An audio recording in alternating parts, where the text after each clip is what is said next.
TEDxYouth. And a quick media search, like you can see up here, was definitely unconcerned with how it portrayed you, the next generation. But I have hope in all of you. Hey, I'm a teacher, I'm a sports coach, I'm a mother. It is my job to have hope in you to create the best future for you. My role, as I see it, is to be a cheerleader. A cheerleader to teachers, a cheerleader to people doing sport, and a cheerleader to the next generation. No, not the adoring type that's just cheering from the side and thinking you're up on a pedestal, but a true cheerleader. To be a true cheerleader, we haven't got to make your life easy.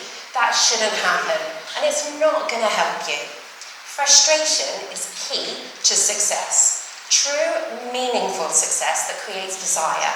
Desire and drive are not innate qualities. They are learnable, and you can start with them now. So what you can do, you can develop your resilience. I hope to explain to you what this is, show you what it might look like for you, and give you 3 tips of how you're going to develop this in the future, and 3 things that you shouldn't be doing. This is resilience and its effects.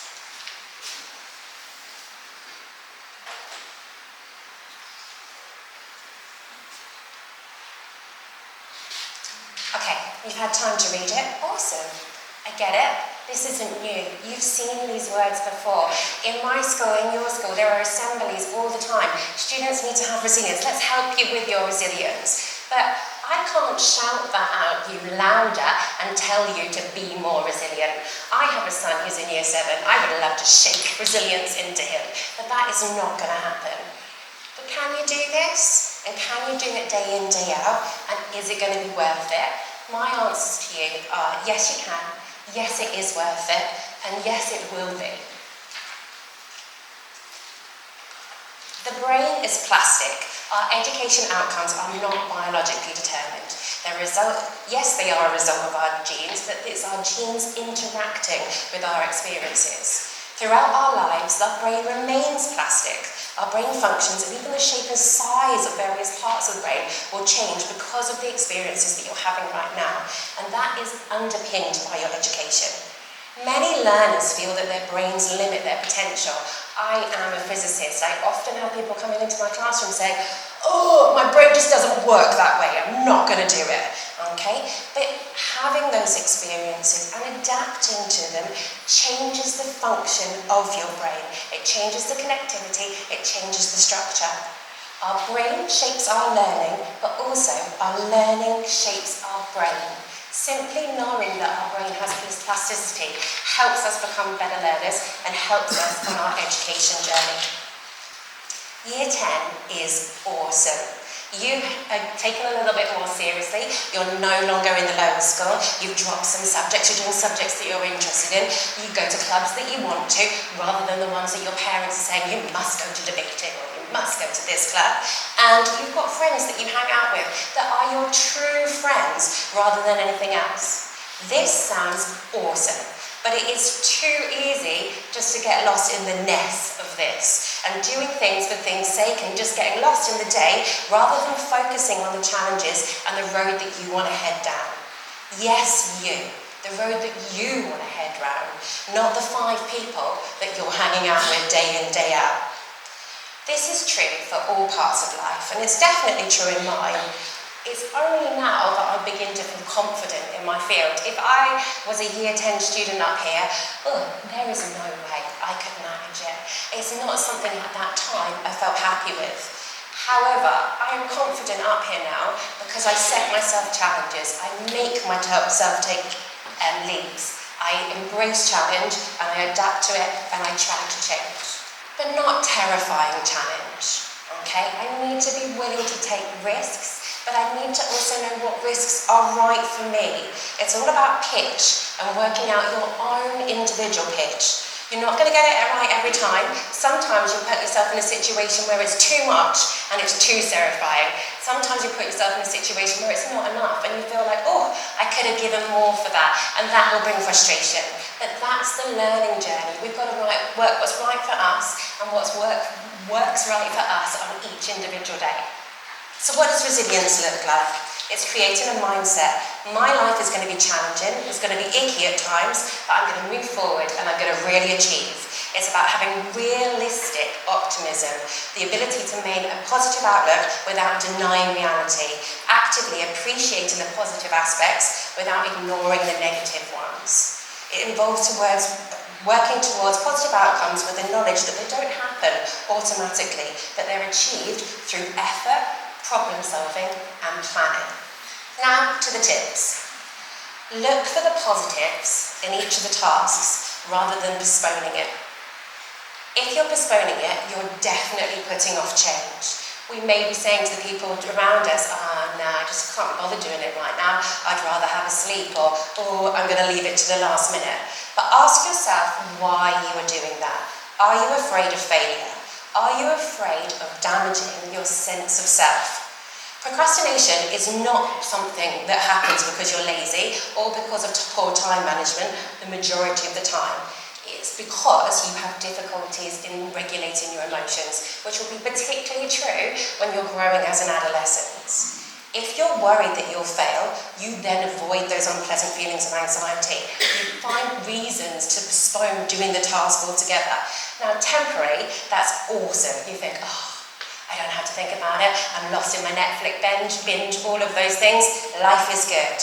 But actually, I've then got less time to do it. I feel worse about it.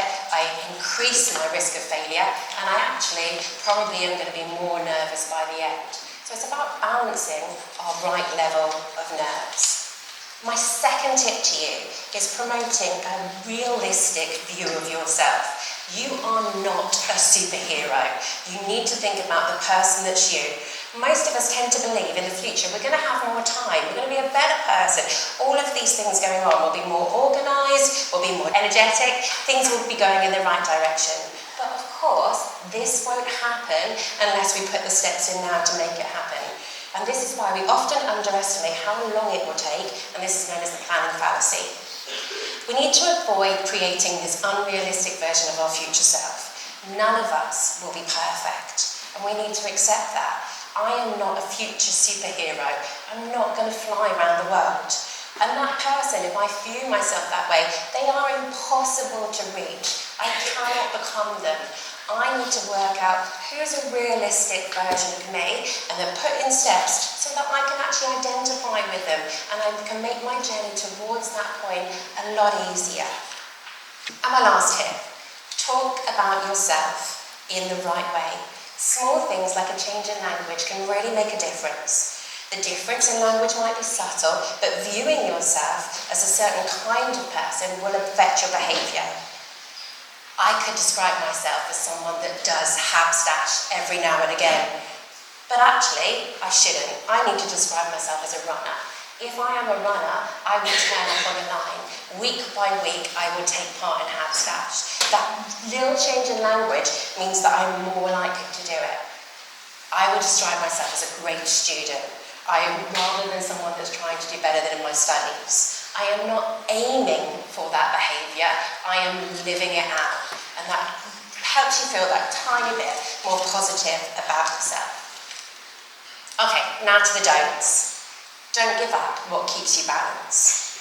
Yes, we can make change, but we've also got to remember what's important to ourselves and not change our inner core. Seeing my friends, socialising, my sport, my fitness, my creativity, those are part of what makes me me, and actually trying to turn into a completely different person is never going to help me, and it's not going to help you. Don't start what you can't maintain. Be ambitious about what you want to be able to do, but then take a step back every now and again and go, have I got this right? Am I happy with what I'm doing? An exhausted person will never be successful. Again, your stress levels, all of that is going to really play on you, and it's not going to help you. And don't give in to the roller coaster of life. Like we said, the nest of year 10, the things that are going on, the excitement of everyone else's life around us, it is so easy just to get lost and go down a path that you haven't chosen. At any point, you can stop and change and make a smart approach. So, my title for this talk, I had to submit a while ago, and I've definitely headed a little bit off on a tangent, but I am pleased with what I've achieved, and I hope it's made you think. To leave you with one message, I'd like to say you are allowed to change. Everyone changes. We love putting labels on people, the sporty one, the clever one, the this, that and the other one. But we should not give in to those labels. I should not put those labels on myself unless it is one saying, I am a great student, I can achieve all the things that I want to achieve. I very much have chapters in my life, and I suggest that you do too. Some characteristics are like underlying themes. They are always going to be there. Some will come and go. Some will go because I don't enjoy them anymore. Some will go because the opportunity's then ended. They've come with passion, they've burnt out quickly, and then they're changing direction. Don't be too set in who you are, and don't let other people's opinions of you really define who you are as well. Be brave enough to take the next step forward. Thank you so much for listening.